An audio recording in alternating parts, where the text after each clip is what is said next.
Bueno, obviamente hablábamos en estos días después de las elecciones del domingo, más allá de todo este cambio que hay con el tema político y la interpretación de la política en la democracia, aparece este instrumento que es la inteligencia artificial, el tema de las redes, que ya no hay veda posible con el tema de las redes desde hace bastante tiempo, pero ahora se incrementa.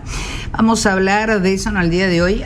Ahora estamos en comunicación con el doctor Sebastián Ferreira Negri, que es abogado laboralista, profesor de la Cátedra de Derecho de la Facultad de Derecho al Trabajo de la Facultad de Derecho de la UNE. Muy buenas tardes, Mabel Echevarría soy. ¿Cómo está? Buenas tardes, Mabel. Muy bien, mucho gusto. Igualmente.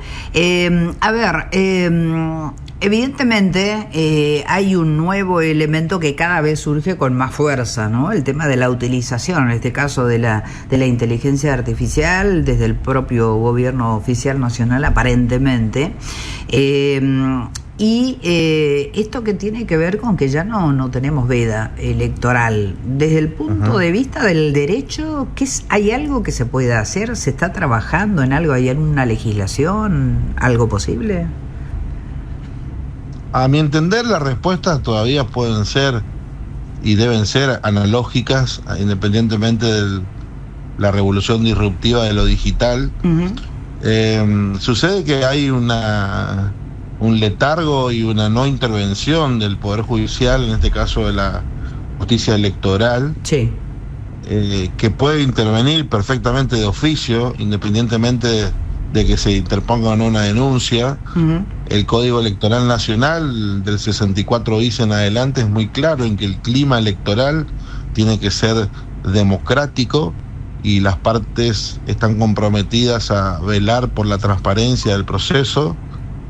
Y cuando aparecen noticias falsas o fake news, sí, o archivos audiovisuales editables, a simple vista, donde se nota la intervención de los robots, pero que para el electorado puede generar un efecto de confusión, no hay dudas que la justicia electoral debe intervenir en esos casos. Puede perfectamente adoptar medidas cautelares como interrumpir la búsqueda de los motores de los robots de Google, de Yahoo, pero no lo hace. Y sumado a que el damnificado en este caso, que fue el partido del PRO, salió solamente a cacarear la noticia, sino no interpuso una denuncia formal, entonces claramente que se dificulta la institucionalidad del funcionamiento del proceso electoral. Totalmente. Y además es tan básico y rudimentario. Increíble. Como en la época analógica se adulteraban informaciones y se publicaban cosas falsas. Es así rudimentario, pero la respuesta no existe. No, totalmente. Además, desde la justicia lo que se hizo es bajar ese video, pero el domingo a las 8 de la mañana. Como usted dice, hay un montón de gente que evidentemente mira eso y dice, no, esta es una fake, pero hay un montón de otros que evidentemente pueden tener una confusión. Por lo tanto, es importante saber que la justicia electoral tiene los elementos como para haber actuado y no lo ha hecho, ¿no? Totalmente, pero aparte porque estamos en presencia de una asociación ilícita, es decir, basta con mirar cuáles fueron las visitas de los que postearon esos videos a la Casa Rosada, te muestra que hay un intervencionismo del propio gobierno en esta matriz digital y en esta suerte de estafa a la fe pública. Que insisto, me parece muy llamativo que Macri, que tiene tanta experiencia institucional, haya sido tan, por así decirlo, tan débil en su planteo. Estos son planteos que tienen que tener fuerza judicial. Hay que movilizar a todas las fuerzas. Me parece que este es un momento donde debió convocarse a todo el arco electoral.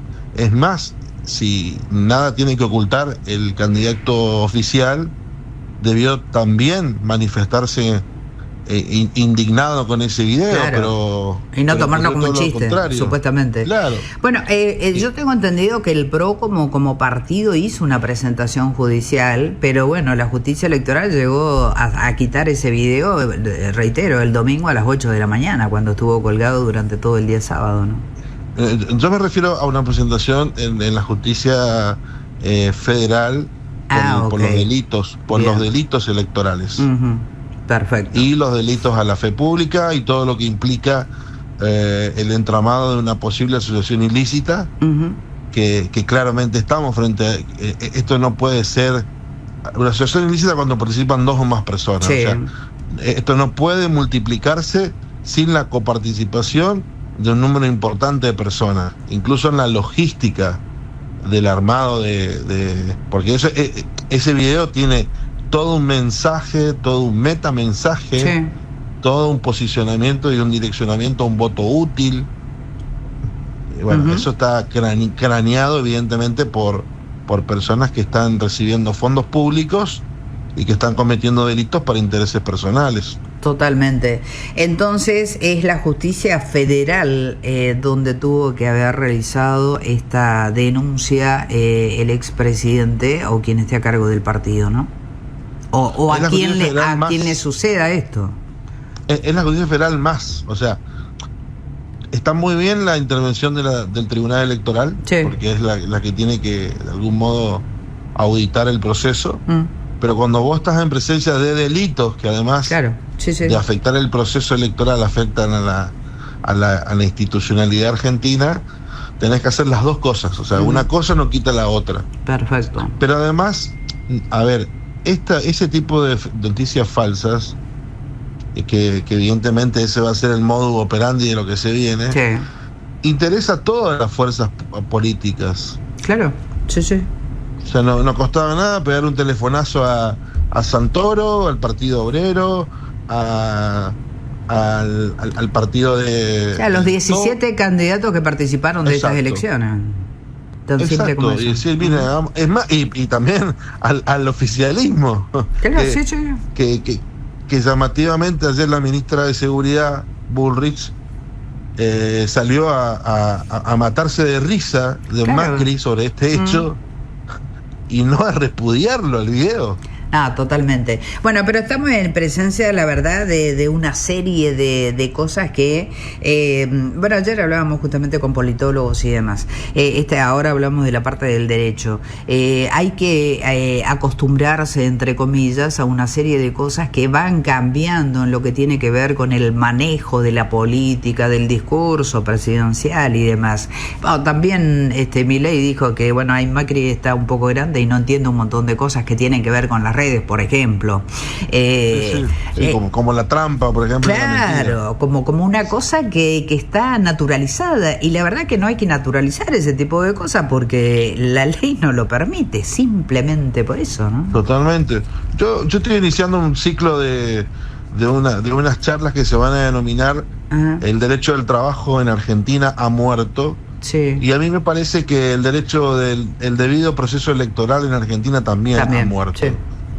Porque si no existen reglas justas y el comportamiento no va a ser bajo el principio de la buena fe, y la trampa va a ser la vedette, y después nos vamos a matar de risa y y sobre todo reír del derrotado, vamos a entrar a un nivel de una bajeza institucional que yo no recuerdo en la época de la democracia vivir. Total. Lo que se está viviendo ahora.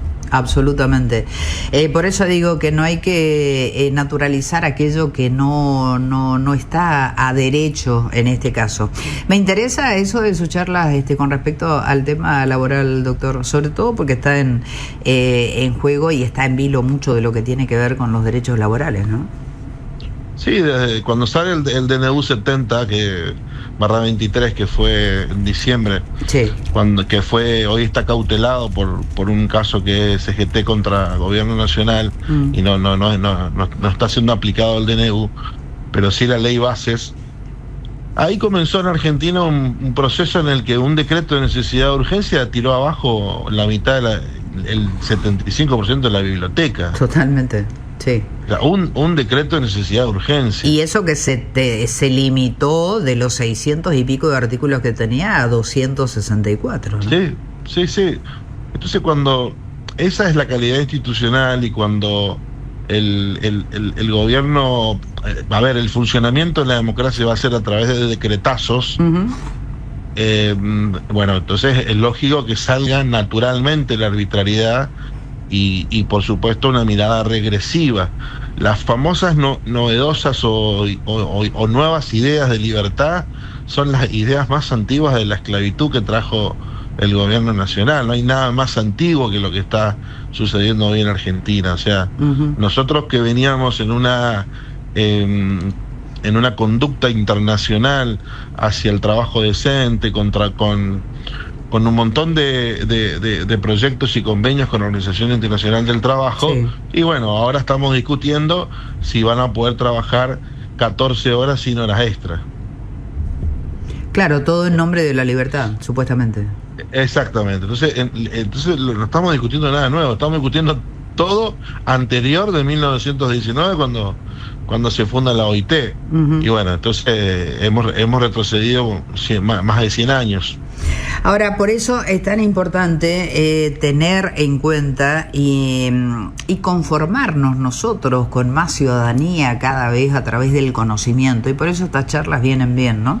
Hay que saber cuáles son los elementos que tenemos, qué es lo que se puede hacer, porque hay una responsabilidad de nosotros, más allá de que cada vez desgraciadamente es menor la cantidad de gente que va a votar, se vio visto reflejado no solamente en las de Cava, sino en las de Chaco mismo, menos del 53% del padrón electoral, pero es ahora cuando cada vez más tenemos que estar responsabilizados los ciudadanos. Ahora vamos a elegir legisladores nacionales, que son los que aprobaron estos decretos de los que estamos hablando, ¿no?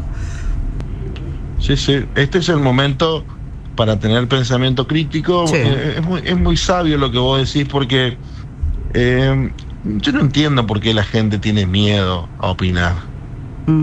Pues fíjate que a mí me pasa, que le debe pasar a gran parte de los usuarios de esta red. No sé, yo tengo todos los días miedo. El miedo más importante que yo tengo, porque tengo un miedo, es que se muera uno de mis seres queridos. Sí. O sea, si yo me levanto todos los días con ese temor, ¿a qué otra cosa le puedo temer? ¿A que me digan algo en Facebook? ¿Me explico, no? Obviamente, hay cuestiones superiores que cualquiera de los que estamos acá ya la hemos superado, ya tuvimos trastornos en nuestras vidas y dificultades que hacen que no vamos a salir a defender la democracia con el pensamiento crítico.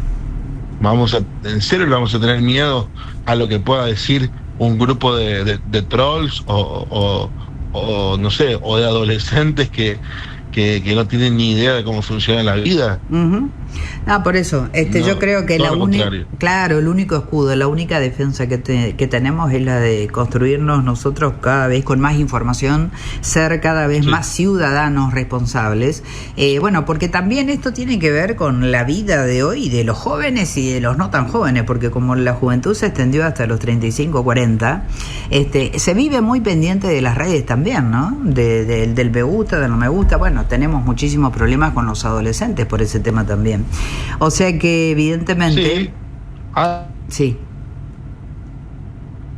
Lo escucho. Hola. ¿Se cortó? ¿Sí? Bueno, ahí Darío va a intentar ubicar nuevamente al doctor Ferreira Negri, con quien estamos hablando. Él es abogado laboralista, profesor de la Cátedra de Derecho al Trabajo de la Facultad de Derecho de la UNE. Y hablando de trabajo, recordamos también que en este momento en que supuestamente no, la macro está bien en función de el ajuste infernal que se ha hecho, lo dice el presidente, el mayor de la historia mundial, dirían los chicos. El tema de la inflación, es cierto, está bajando. No se siente aún en el bolsillo, pero bueno, el INDEC da esos números. No baja la inflación mayorista, que es muy importante, pero de eso nadie habla. Al contrario, ha subido la inflación mayorista también con datos del INDEC en este último mes. Así es que, evidentemente, con la inflación un poco más baja, el problema o la preocupación que tenemos los argentinos en este momento, fundamentalmente, y está eso en primer lugar, es la pérdida de trabajo. Y es la pérdida de trabajo por toda la política que se está llevando adelante, que puede estar bien en un montón de casos, es cierto. Hablaba Sturzenegger hoy, y lo hacíamos cuando arrancábamos el programa, que comentábamos lo que decía. Está terminando esta otra parte del DNU, donde el presidente tiene el poder como para reestructurar un montón de cosas que termina ahora en junio. Y bueno, decía Sturzenegger, estamos trabajando a full, porque nos quedan 54 días, y en esos 54 días se cierra todo aquello que nos sirve.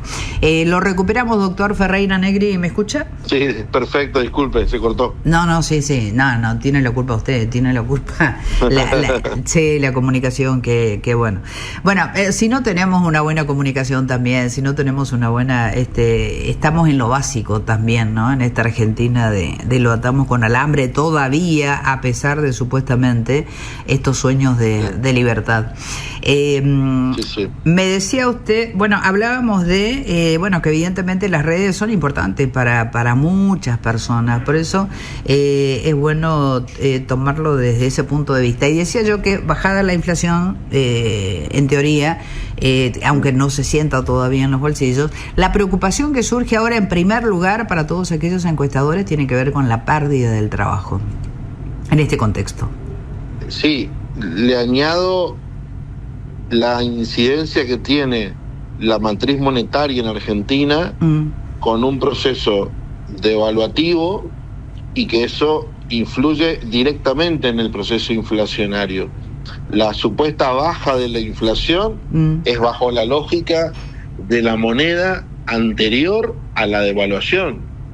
Nosotros tuvimos hace un mes una devaluación. Sí, cuando se quitó el cepo. Bueno, entonces estamos recibiendo nosotros informes de otra moneda, de un dólar oficial de otra cuantía. Totalmente. Bueno, y antes también de que se quite el cepo, porque ya cuando Caputo 3 semanas antes anunció que se iba a quitar el cepo, ya se trasladaron, ya tuvimos un movimiento nuevamente que se trasladó, eso sí, directamente a precios, ¿no? Bueno, ese tema, que es un tema que a mí me apasiona, que se denomina derecho monetario, es cuando el uso de la moneda, en este caso a través de una devaluación, si eso tiene incidencia o no en los procesos de oferta y demanda o en los procesos inflacionarios.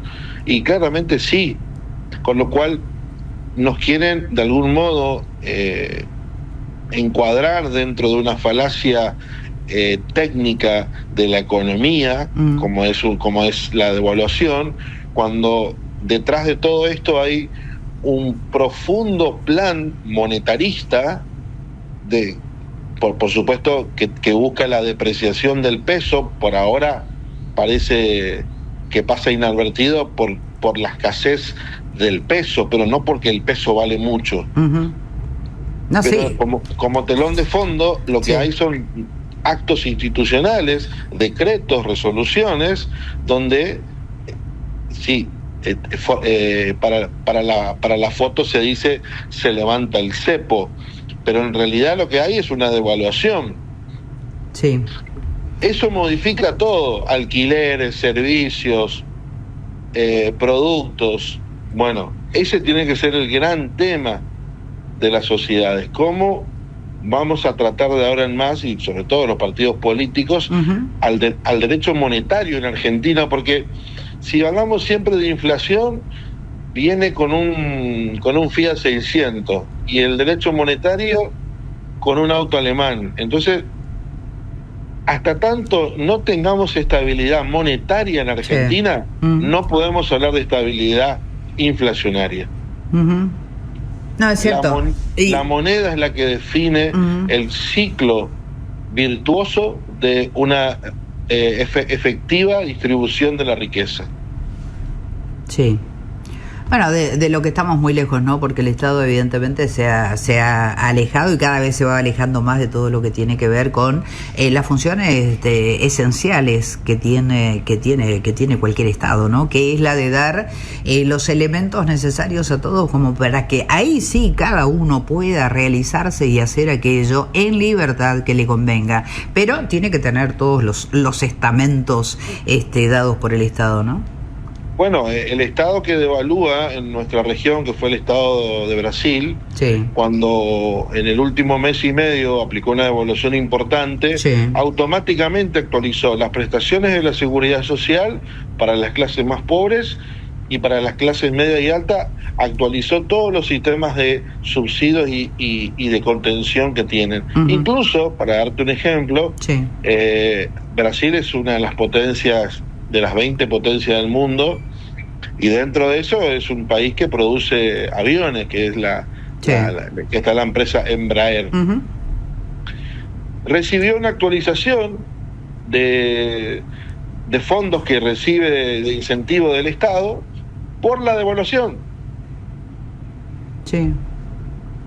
Bueno, esa es la muestra más fiel del impacto que tiene una devaluación. Entonces, que a nosotros nos digan, levantamos el cepo, y no nos digan, devaluamos, es un insulto a la inteligencia más elemental de cualquier argentino que la vivió toda, que estamos en presencia de un cambio monetario. Entonces, ¿qué va a pasar con el salario mínimo vital y móvil? Aumentó 6.000 pesos. Sí, es una vergüenza. Bueno, los jubilados cobran 300.000 pesos. Exacto.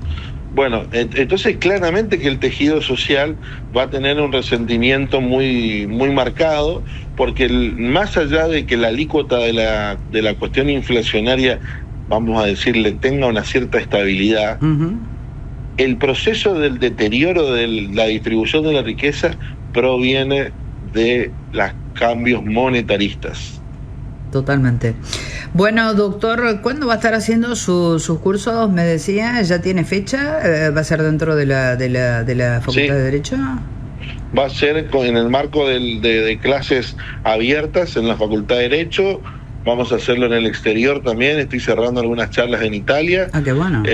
Quiero tratar de llevar la voz de como argentino de la gravedad que estamos viviendo aquí, del deterioro de nuestras normas y de nuestra calidad de vida. Y bueno, es una charla que va a durar, que va a empezar ahora y terminaríamos a fin de año. ¿Y cuándo estaría comenzando, doctor? Virtualmente lo vamos a habilitar a partir de junio. Bien. Lo vamos a plataformizar seguramente para que lo puedan ver en forma online, a distancia, y después informaremos bien en qué medio. Bien, bueno, ahora cuando tengamos toda esa información volvemos a comunicarnos nuevamente. Doctor Sebastián Ferreira Negri, muchísimas gracias por este contacto y hasta cualquier momento.